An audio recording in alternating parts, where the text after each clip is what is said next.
In this video, I'm going to talk about self-care and you. Self-care, we all think of as getting a manicure, a pedicure, a facial, taking time to meditate, and those are examples of self-care, but they're not the only types of self-care. Self-care can be done anywhere at any time, and if you're not taking care of your emotional health as well as your physical health, you're neglecting some of the most important parts of yourself. For instance, self-care can be as simple as refusing to stay on the phone with someone who is bringing you down, who is constantly negative, or is maybe they're not constantly negative, but maybe in that moment they're just bringing you down because they're just whatever it is, constant complaining, talking about their childhood, talking about how horrible it is. And this is a story you've heard over and over and over again. If you continue to stay on the phone, you're feeding into their dysfunction and you're allowing yourself to be brought down by this person. So instead of trying to fix that person, getting off the phone can be a great sign of self-care, that you are putting yourself ahead of something that's bringing you down. So instead of letting all that negativity in to, especially when someone doesn't want to get past their issue, when they just want to complain, continuing to listen to their complaints when they don't want help, they don't want to get past it, they're stuck in their own loop, and they're not really, every suggestion you make, they just reject.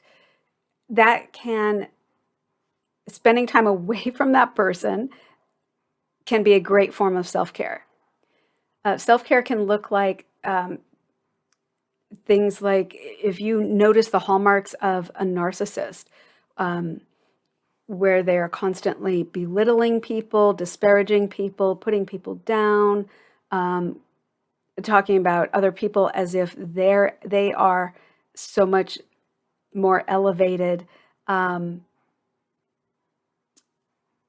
So these are some of the red flags of narcissism. Of course, there's really so many other more emotional red flags, where the narcissist love bombs you, and then the next time you meet them, they're constantly putting you down.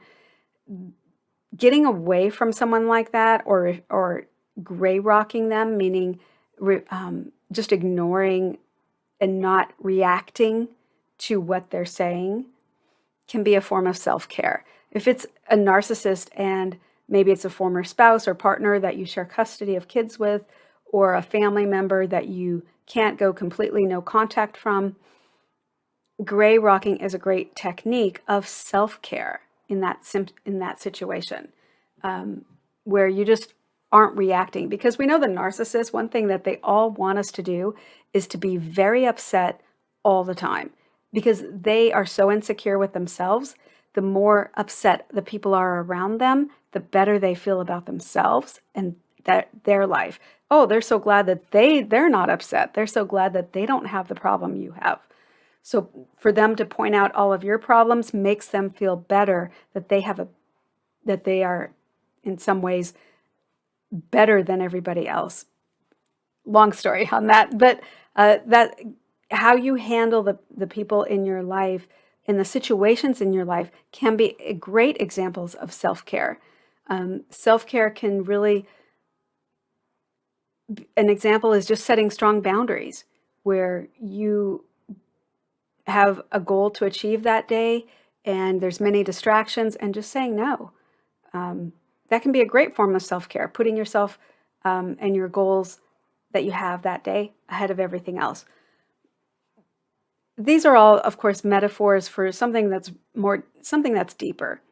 If you're struggling with your confidence, struggling with being successful, a fear of success, struggling with distractions that take you away from achieving your goals, self-care can help you overcome that by showing yourself, not just telling yourself you're amazing, which of course is important, but showing yourself that you matter and what you want in your life matters, and how you see your life unfolding in a positive way is important to you.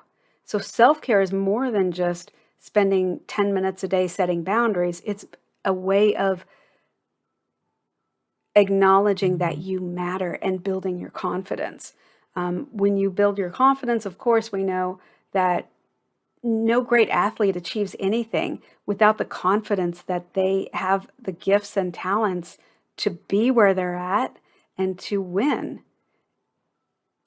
So, my point is that getting your mindset right and things that help you do that are super important. Self-care, um, achieving goals. We think that self-care is like a timeout from achieving goals, where we have to sit on the couch and just meditate. Or, I mean, that's important. It is. But we see it as not an achievement. And really, self-care is an achievement.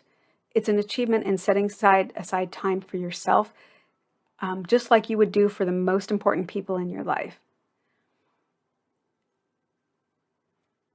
I hope this helps you prioritize yourself and to understand the ways that you aren't doing self-care and the easy ways that you can do self-care, that and establish ways that work for you for self-care, whether it's just refusing to be upset by the narcissist, or